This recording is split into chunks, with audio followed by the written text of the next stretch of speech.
নমস্কার, আমি তুষার। অশরীরীর 114 নম্বর এপিসোডে আপনাদের সকলকে স্বাগত জানাই।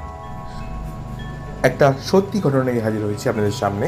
ঘটনাটি ঘটেছে আমার সিনিয়রের সাথে, যার ঘটনা আমি আগের দিনও বলেছিলাম, তার সাথেই ঘটেছে।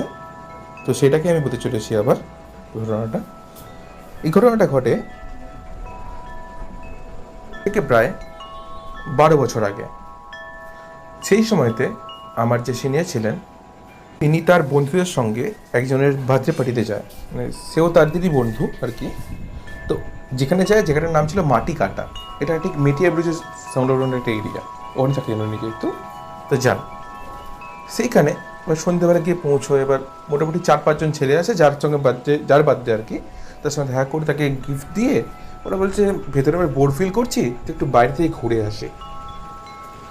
তো 4 জন মিলে বাইরে বেরোয়। বাইরে না, বেশ একটা মানে খোলা জায়গা, রীতিমতো অনেকটা বড় রাস্তা। সবাই মিলে ওটা হাঁটতে বেরোয়, যেহেতু হাঁটছে। আর সেটা ছিল পূর্ণিমার রাত। মানে চাঁদের দৃশ্যটা এতটাই মনোরম যে ওদের প্রত্যেকেই মুগ্ধ হয়ে গেছে আর কি। দেখতে যাচ্ছে প্রথমে, এবার সবাই মিলে দেখতে যাচ্ছে। দেখতে দেখতে অনেকটা দূর এসে যায় ওরা, দেখে অনেকগুলো গাছ সামনের দিকে। আর সামনে একটা গাছ, যেটা ন্যাড়া গাছ ইন দ্য সেন্স ডালপালা আছে কিন্তু কোনো পাতা নেই, পাতাগুলো তো ঝরে গেছে, তাই ন্যাড়া গাছ বলছি আমি। ওই গাছটার মানে ফোকর দিয়ে চারদিকে খুব মনোরম লাগছে। তো একজন চেষ্টা করে ফটো তোলার জন্য, চল একটা ফটো তুলি। ফটোটা না খুব আবছা আসে, খুব একটা ভালো ফটোটা আসে না। দ্বিতীয়জন বলে, না না, তুই ভালো তুলতে পারছিস না, আমি তুলছি। সে চেষ্টা করে, কিন্তু তারও সেই রকম একই রকম আবছা ফটোটা আসে।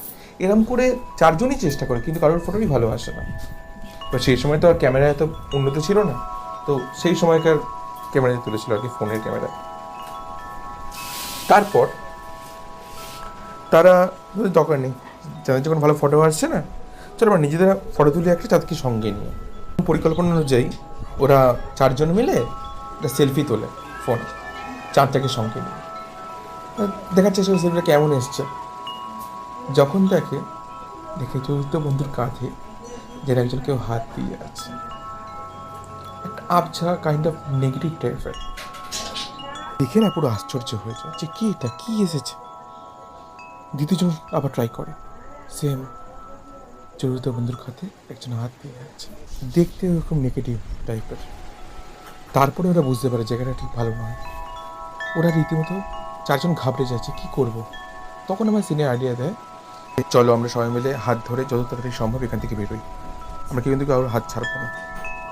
এবং ওরা সবাই মিলে হাত ধরে রীতিমতো আস্তে আস্তে, মানে একটু স্পিডেই এগোতে লাগলো আর কি, একটু হালকা দৌড়ে বেশি জোরে দৌড়তে পারছিল, কারণ যেহেতু আমার সিনিয়র একটু স্বাস্থ্যবান ছিল, তাই জন্য। যেতে যেতে তাদের চোখ পড়লো একটা হুইল চেয়ারে একটা লোক বসে আছে, বেশ কালো একটা চাদর মুড়ি দেওয়া। লোকটা বসে আছে হুইল চেয়ারে, তাকে দেখে যেন হাসছে। হঠাৎ করে আমার সিনিয়র একটা পাথরে হোঁচট খেয়ে রীতিমতো পড়ে গেল। আর ওরা 3জন বন্ধুর সঙ্গে ওর হাতটা ছেড়ে গেল। তো তার আগে কি গেছে, এবার আমার সিনিয়র যখন উঠছে, দেখি তার বুক থেকে রক্ত পড়ছে।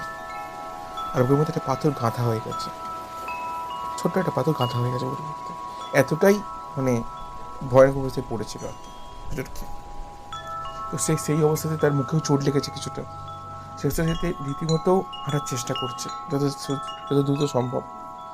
আর ঠিক তখন শুনতে পায় তার পেছনে যেন পাতার উপর দিয়ে কেউ হেঁটে হেঁটে আসছে। যখন সে দাঁড়িয়ে পড়ে, ওই আওয়াজটাও থেমে যায়।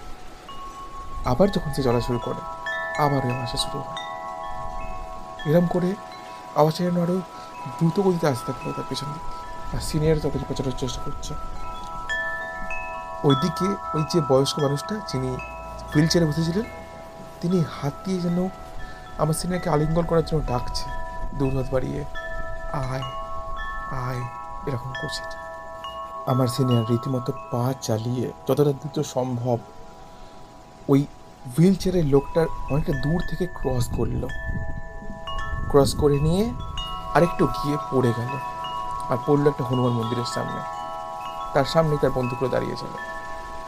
তারা যেতে পারছিল কারণ তারা ভয় পাচ্ছিল। তখন পাথার আওয়াজটাও বন্ধ হয়ে গেছে। সিনিয়র উঠে দাঁড়ায়, তাই বন্ধুগুলো তাকে ধরে পড়লো। তারপরে তারা বলল, আমরা আর পিছনে ফিরে তাকাবো না, চলো তাড়াতাড়ি বেরিয়ে যাই এখান থেকে। তারা রীতিমতো জোরে জোরে হাঁটার চেষ্টা করছে, কিন্তু সিনিয়র পিছনে ফিরে তাকায়। তখন সে দেখে যে লোকটা এতক্ষণ হুইল চেয়ারে বসেছিল, ওই লোকটা হুইল চেয়ার থেকে উঠে নিয়ে তার দিকেটা খুব হাসি দিয়ে ঠিক পেছন পায়ে হাঁটতে হাঁটতে হাওয়ায় মিলিয়ে গেল। তারপরে সে যখন আর কি বন্ধু বাড়িতে আবার যায়, ফেরত ঘুরতে বেরিয়েছিল যখন যায়, তখন সবাই মিলে সেই যে জায়গাটা থেকে পাথরটা বার করে, কত জায়গাটা থেকে, এবং সেখানে ড্রেসিং ফেসিং করে দেয়। এইভাবেই ঘটনাটা ঘটেছিল। সিনিয়র বা কোনো বন্ধুই ওর যে বন্ধুটা বাজে ছিল তাকে কিছু বলেনি। তারপরেই ঘটনা সমস্ত কিছু বলে যে জানিস তো সেখানে এর মতো হয়েছিল। এই ছিল হচ্ছে ঘটনাটা আমার রীতিমতো রোমহর্ষক লেগেছে। আপনারাও চাইলে নিজেদের লেখা কোনো ভৌতিক গল্প বা আপনাদের সাথে ঘটে যাওয়া কোনো সত্য ভৌতিক ঘটনা আমাকে পাঠাতে পারেন। পাঠানোর সমস্ত মাধ্যম, যেমন আমার ইমেল আইডি, আমার ফোন নাম্বার, আমার হোয়াটসঅ্যাপ নাম্বার, সমস্ত কিছুই আমি ডিসক্রিপশনে অ্যাড করে দেবো। আজকের মতো এখানেই ইতি টানছি। আবার ফিরে আসবো আগের সপ্তাহে কোনো সত্য ভৌতিক ঘটনা বা কোনো ভৌতিক গল্প নিয়ে। সকলকে জানাই গুড নাইট, শুভরাত্রি।